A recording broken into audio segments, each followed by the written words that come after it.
Le K1, c'est avant tout une affaire de spectacle et en choisissant d'organiser 2 tournois, Danny Coquet a vu juste. L'Explosion Fight et le tournoi poids lourd ont justement envoyé du lourd.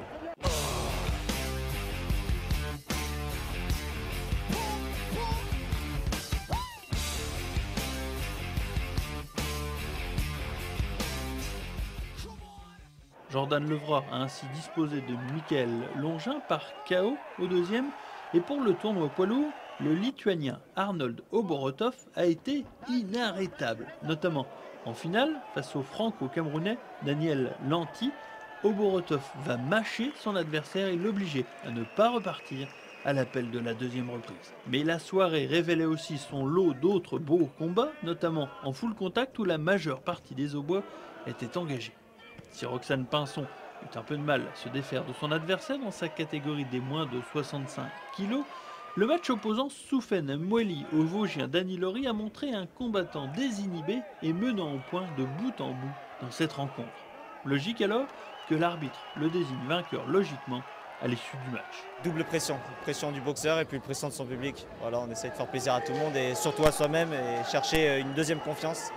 Voilà, ça a été le pied-point, combat de mon pied-point de la rentrée.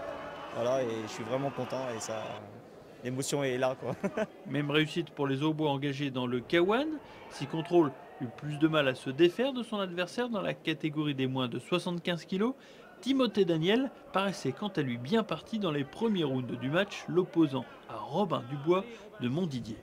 Le combattant de l'ATTB eut toutefois beaucoup de difficultés à terminer la rencontre, mais cela ne l'empêcha pas de ravir la ceinture nationale espoir. C'était, comme je l'ai dit, c'était vraiment intensif et c'est vrai que la fatigue elle est là. En plus j'ai boxé super tard.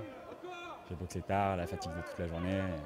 Il était là pour prendre la ceinture lui aussi et il a tout fait pour. On a livré un beau combat. Vint alors le grand moment de la soirée, la ceinture de champion du monde WTA des moins de 86 kg entre le tenant du titre, le Brésilien Romeleo da Silva et le Troyen Aristote Kitoussissa. Un match pris avec sérieux par le combattant de Danny Coquet qui martela son adversaire du début jusqu'à la fin. La quatrième reprise fut le point d'orgue de ce combat avec un Kitoussissa particulièrement offensif jetant une grêle de coups sur un boxeur proche de la rupture. Mais Da Silva ne tombera jamais encaissant sans montrer des capacités de riposte. Aristote Kitoussissa peut alors s'emparer du titre logiquement devant son public, un aboutissement logique pour un boxeur déjà double champion d'Europe de la spécialité.